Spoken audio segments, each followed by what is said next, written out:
लेकिन हम उसको नहीं जान पाए। ऐसे ही एक महान ऋषि थे आचार्य भारद्वाज। आपको जानकर के आश्चर्य होगा, महर्षि दयानंद ने सत्यार्थ प्रकाश और अपने ग्रंथों में एक छोटा सा वर्णन दिया है। उन्होंने कहा है कि हमारे देश में एक समय ऐसा काल था जिस समय हमारे देश में दरिद्र से दरिद्र व्यक्ति भी भले ही छोटा परंतु विमान रखता था और 3 पहिए का विमान रखता था। होता था भारत में विमान शास्त्र की परंपरा थी। जब इस विमान शास्त्र की परंपरा को एक शिवकर बापूजी तलपड़े नाम के एक व्यक्ति ने, एक सामान्य से व्यक्ति ने पढ़ लिया जो महाराष्ट्र में रहता था। उसने जब इस बात को पढ़ा तो उसकी विमान शास्त्र में, विमान में यानी हवाई जहाज में रुचि पैदा हो गई। उसने कहा कि ये क्या होता है, क्योंकि उसने सत्यार्थ प्रकाश पढ़ा था, उसने ऋग्वेदादि भाष्य भूमिका पढ़ा था, तो उसकी विमानों में रुचि पैदा हो गई। जब रुचि पैदा हो गई तो उसमें लिखा था कि विमान शास्त्र नाम का एक ग्रंथ महर्षि भारद्वाज जिसके प्रणेता हैं उन्होंने लिखा है। तो शिवकर बापूजी तलपड़े नाम का वो सामान्य व्यक्ति उस विमान शास्त्र को खोजता है और पढ़ने लगता है। जब पढ़ता है तो उसको पूरा पढ़ करके वो उसकी विधा को जान करके, समझ करके उस पर शोध करता है और विमान को विकसित करने की तैयारी करता है। और आपको जानकर के आश्चर्य होगा, 1895 में मुंबई की जुहू की चौपाटी पर उसने विमान उतारा, क्योंकि महर्षि भारद्वाज ने 300 प्रकार के विमानों को बनाने की विद्या विमान शास्त्र में दी थी। तो उस 300 प्रकार के विमानों को बनाने की विद्या में जो सबसे कम संसाधनों में बनने वाला विमान था, सबसे निचले स्तर का विमान था, वो शिवकर बापूजी तलपड़े ने बनाया और जुहू की चौपाटी पर उतारा सन 1895 में। तो अंग्रेजों को पता चल गया कि एक व्यक्ति है शिवकर बापूजी तलपड़े नाम का, उसने हवाई जहाज बनाया है और उतारा है, 300 फीट ऊपर वो ऊपर गया है। तो उसने उस विमान को जब्त कर लिया और आपको जानकर के आश्चर्य होगा, 1902 में उस विमान को राइट ब्रदर्स के नाम कर दिया और शिवकर बापूजी तलपड़े के हाथ काट दिए। हमने उस शोध को दोबारा से करने के स्थान पर अंग्रेजों से, विदेशियों से विमान खरीदना ज्यादा सुलभ समझा, बजाय इसके कि हम महर्षि भारद्वाज के विमान पर शोध करते, बजाय इसके कि हम महर्षि भारद्वाज के बनाए हुए विमान पर, विमान शास्त्र पर चिंतन करते, मनन करते। जिस प्रकार जर्मनी नाम का देश महर्षि भारद्वाज के ग्रंथों पर, संस्कृत पर शोध कर रहा है, हमने उस सिद्धांत को छोड़ दिया। ये सब बातें बताने का आज कारण इसलिए है क्योंकि हम अपने महापुरुषों को जाने। हमने टेस्ला को जाना, हमने डाल्टन को जाना, हमने न्यूटन को जाना, हमने गैलीलियो को जाना, हमने रदरफोर्ड को जाना, हमने ओपनहाइमर को जाना, लेकिन हमने कणाद को नहीं जाना, हमने भास्कराचार्य को नहीं पढ़ा, हमने सुश्रुत को नहीं पढ़ा, हमने चरक को नहीं पढ़ा, हमने भारद्वाज को नहीं पढ़ा, हमने कणाद को नहीं पढ़ा। जबकि हमारे नौजवानों को ये हमको पढ़ाना है, उनके इतिहास के बारे में बताना है, क्योंकि भारत की शिक्षा व्यवस्था पर आघात करने का तात्पर्य अंग्रेजों का, ईसाइयों का और मुसलमानों का यही था कि इनकी शिक्षा व्यवस्था इतनी महान है कि इनको खत्म कर दो, नष्ट कर दो, नेस्तनाबूद कर दो। और इसका उदाहरण एक छोटा सा आपको इतिहास की उस घटना से मिलता है कि एक बख्तियार खिलजी नाम का आतंकवादी जब भारत में घुसा और घुसते घुसते जब वो बिहार के नालंदा विश्वविद्यालय के प्रांगण में पहुंचा और पहुंचने से पहले उसने कई महिलाओं को मारा, काटा, जिंदा जला दिया, फसलों में आग लगा दी, बच्चों को भालों की नोकों पर लटकाया और बच्चों के मस्तकों से फुटबॉल खेली। नन्हे नन्हे बटुक जिनके सिर पर बाल नहीं थे, गंजे सिरों को काट करके नालंदा विश्वविद्यालय के प्रांगण में उन्होंने फुटबॉल का गेम खेला। और जैसे ही बख्तियार खिलजी जाकर के उस प्रांगण में खड़ा हुआ तो उसने देखा कि एक 9 मंजिला इमारत खड़ा है। उसने अपने सिपा सलाहकारों से पूछा, अपने अर्दलियों से पूछा कि ये क्या है 9 मंजिला इमारत जो मुझको सामने नजर आ रही है। तो उसको बताया गया कि ये नालंदा का पुस्तकालय है। अच्छा, पुस्तकालय में क्या होता है? उसने कहा जी पुस्तकालय में पुस्तक होती है। इसमें कितनी पुस्तक है? उसको बताया गया कि इसमें 90 लाख पुस्तक हैं। उसने कहा 90 लाख पुस्तक है, क्या इस पुस्तकालय में कोई कुरान नाम की ग्रंथ भी है?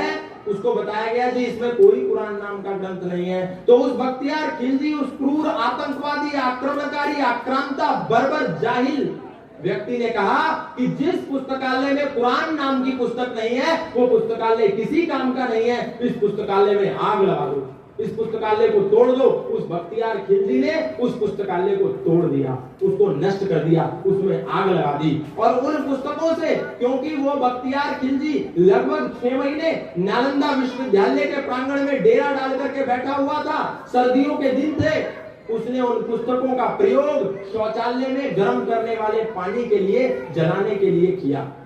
हमारी उस महान संपदा का प्रयोग किस लिए किया?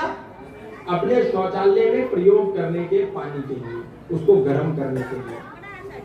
और इसके पीछे एक बहुत रोचक कहानी है कि उसको पता कैसे चला कि नालंदा विश्वविद्यालय जैसी महान संपदा इस दुनिया में विद्यमान है, इस भारत जैसे देश में खड़ी हुई है, शान से खड़ी हुई है। क्योंकि एक बार बख्तियार खिलजी बहुत बीमार पड़ गया।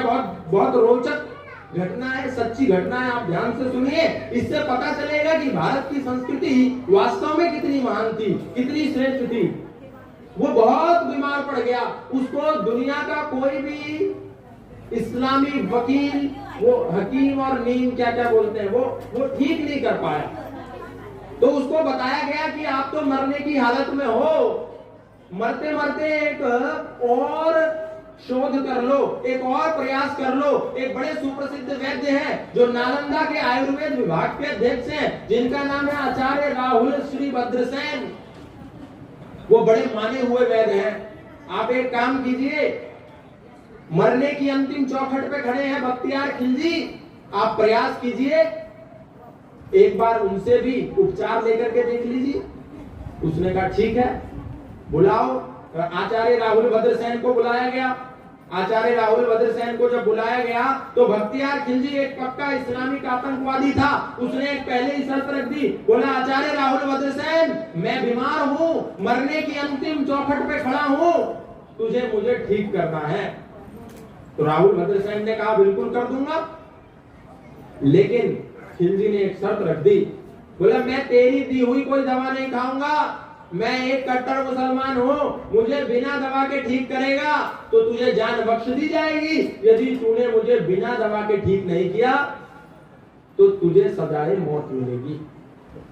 राहुल भद्रसेन ने उसकी वो शर्त भी मान ली, बोले ठीक है, मैं आपको बिना दवा के ठीक कर दूंगा। उपचार शुरू हुआ। राहुल भद्रसेन ने उसको एक कुरान ला करके दी और बोला कि प्रतिदिन इतने पन्ने कुरान के रोज पढ़ने हैं। और आपको जानकर के आश्चर्य होगा, जितने पन्ने टोटल उसने पढ़ने के लिए कहे थे, बख्तियार खिलजी ने उस पूरे उपचार को फॉलो किया, कुरान के पन्ने पढ़े। और कुछ दिन के बाद बख्तियार खिलजी का स्वास्थ्य ठीक होने लगा। कैसे ठीक हो गया? कोई दवा नहीं दी थी। बख्तियार खिलजी बड़ा आश्चर्यचकित हुआ। उसने कहा मेरे इतने बड़े बड़े श्रेष्ठ हकीम नीम मुझे ठीक नहीं कर पाए और ये नालंदा विश्वविद्यालय का राहुल भद्रसेन मुझको ठीक करने में कामयाब हो गया। आखिर क्या किया था इसने? कुरान तो हम वैसे भी पढ़ते थे, इस कुरान में ऐसी क्या विशेषता थी? तो आपको जानकर के आश्चर्य होगा कि उस कुरान पर उस राहुल भद्रसेन ने दवा का लेपन कर दिया था। और ज्यों-ज्यों वो उस कुरान को पढ़ता था, श्वासों के माध्यम से कुछ दवा अंदर जाती थी। कुछ मुसलमानों की ऐसे कर करके कागजों को पलटने की और नोटों को गिनने की आदत होती है, उससे भी दवा अंदर जाती थी और वो ठीक हो गया। जब उसको बताया गया कि राहुल भद्रसेन ने दवा कुरान के पन्नों पे लगा दी थी और उसके बाद आप उसको पढ़ते थे, वो आपके शरीर के भीतर जाती थी, जैसे आचार्य जी अभी बता रहे थे, यज्जो वही श्रेष्ठतमम कर्मम और अग्निर्वै देवानाम मुखम। अग्नि देवताओं का मुख है। बहुत से मूर्ख ऐसे सोचते हैं, अरे मूर्ख आर्य समाजी लोग, ये सनातन धर्मी जाहिर गंवार ये घी को हवन में डाल करके कटोरे के कटोरे नष्ट कर देते हैं। अरे इससे बढ़िया कोई गरीब खा लेता तो उसका पोषण हो जाता, उसका पेट भर जाता, उसको न्यूट्रिशन मिल जाता।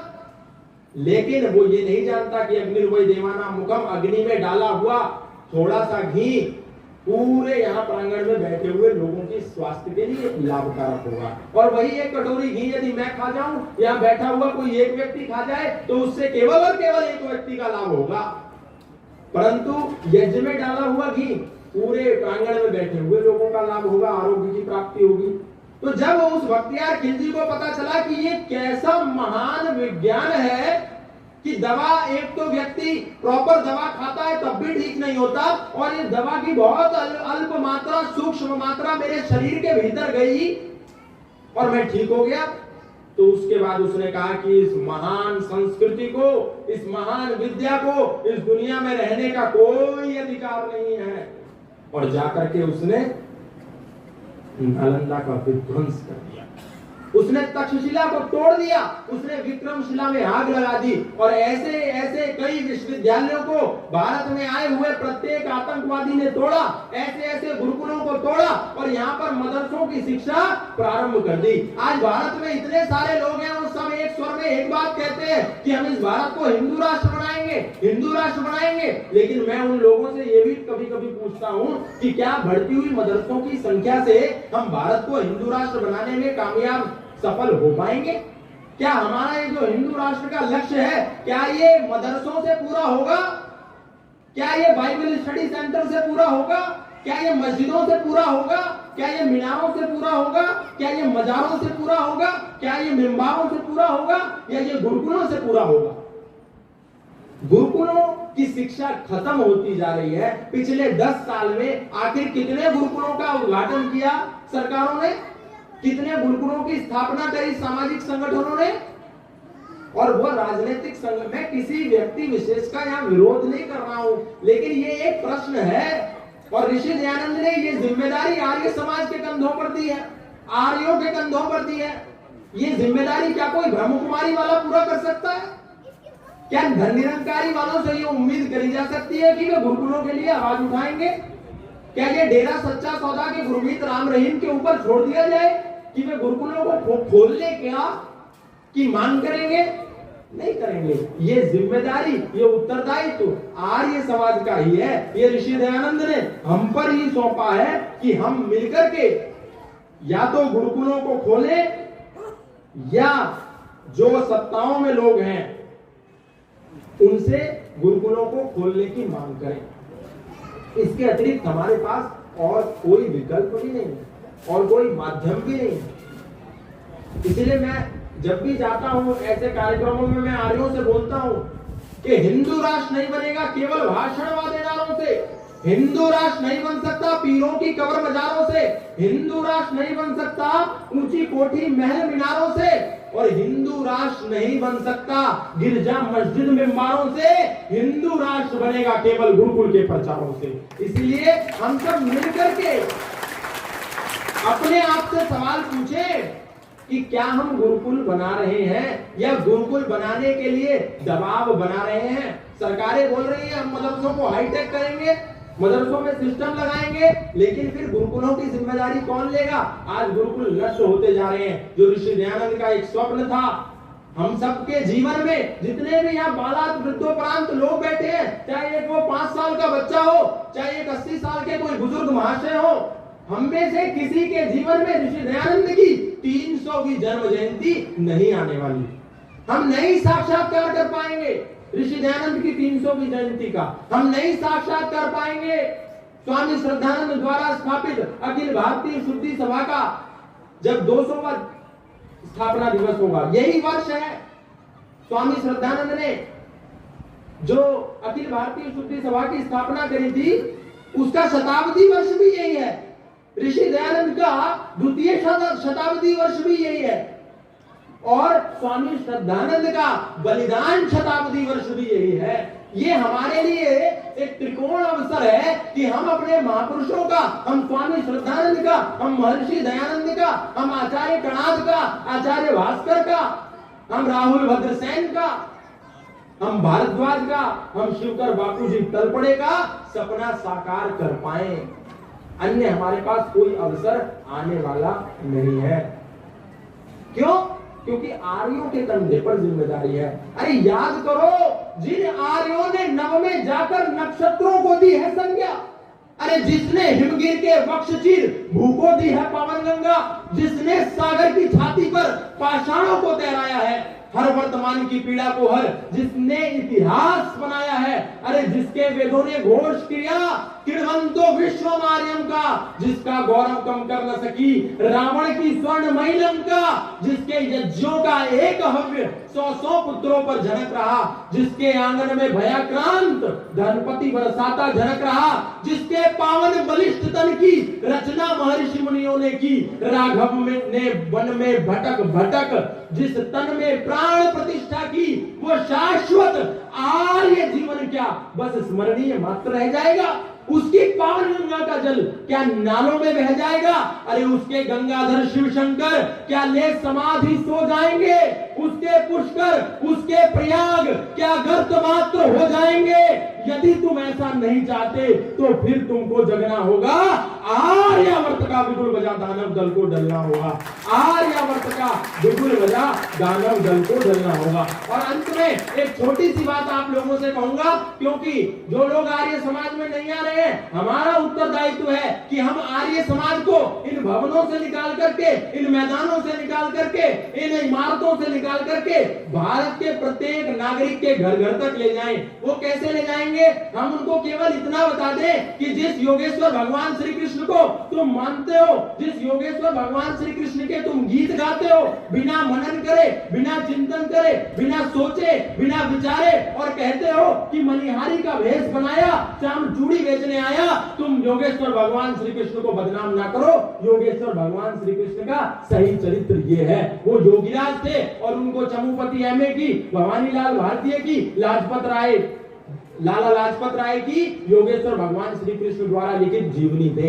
उनको बताएं कि जो लोग राम को कहते हैं कि राम नहीं हत्यारा है, शंभू ऋषि ने मारा है, उनको राम के सही चरित्र से परिचित कराएं। जो लोग कहते हैं कि अरे नीलकंठ पे चढ़ के पी गया एक बाल्टी भांग, वो बोला नू मटके, वो बोला नू मटके, उनको बताएं कि भोला गांजा नहीं पीता था, भगवान शिव ने कभी भांग नहीं पी, भगवान शिव ने कभी नशा नहीं किया। ये हम लोगों पर जिम्मेदारी है कि भगवान शिव का सही चरित्र हम लोगों तक पहुंचाएं। हम लोगों की जिम्मेदारी है कि हम लोगों को बताएं कि अरे तुम जिस हनुमान को मानते हो, जैसे मानते हो तुम मान लो, पर हनुमान जी के पीछे से ये पूंछ हटा दो, उनको बंदर कहना छोड़ दो। उनको बस इतना बताएं कि तुम जिस मंदिर में जाते हो, जिस भी पूजा घर में जाते हो, तुम जाओ, लेकिन वहां पर गीता के 5 श्लोकों का स्वाध्याय अवश्य करो। गीता के 5 श्लोकों को पढ़ के जाओ, वहां पर ग्रुप बना करके पढ़ो, तभी इन मंदिरों का सार्थक होना संभव हो पाएगा। वरना राम तो आज भी कह रहे हैं, यदि मैं मंदिरों में फिर से कैद हुआ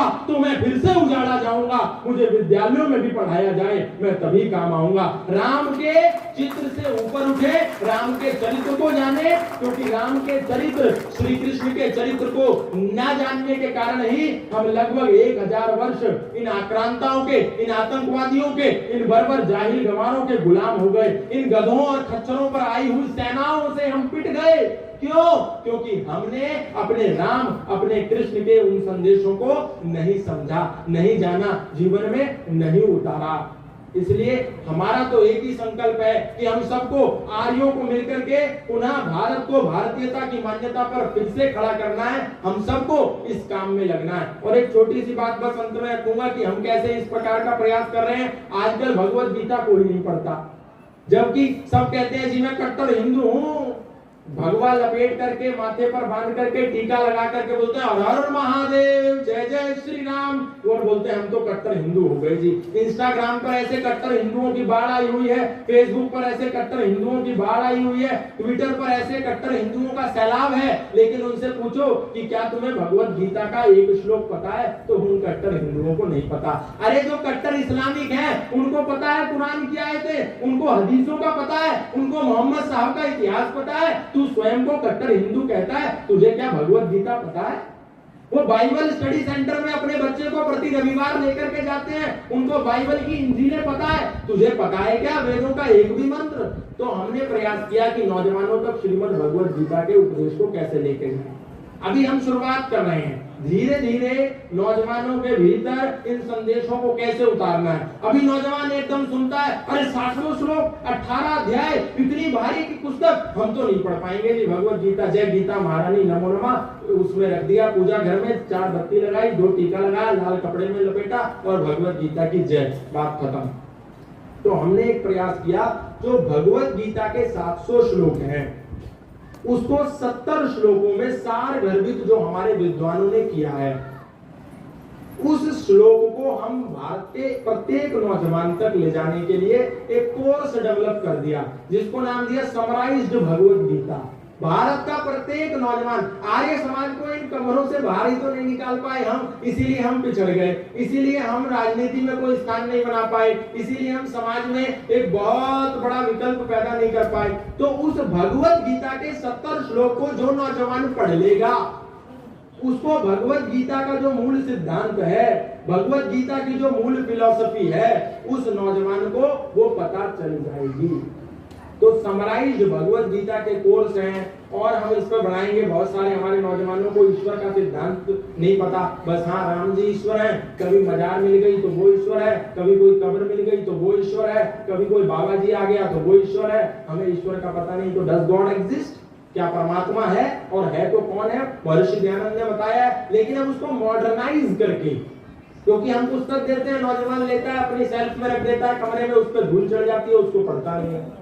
तो इसलिए ऐसे कोर्सेज के माध्यम से हम प्रयास कर रहे हैं, नौजवान जब इसको लेगा, और हमने इसके लिए एक वेबसाइट डेवलप की courses-eshiksha.com के माध्यम से, जब इसको लेगा तो उस तक ये विचार पहुंचेंगे। हमने एक और वेबसाइट डेवलप करी rsahiत्य.com करके पुस्तकों के लिए। तो ऐसे प्रयास हम सब मिलकर के करेंगे। इन्हीं संदेशों और शुभकामनाओं के साथ आपका बहुत बहुत आभार, आपने इतना धैर्यपूर्वक सुना। बहुत बहुत धन्यवाद।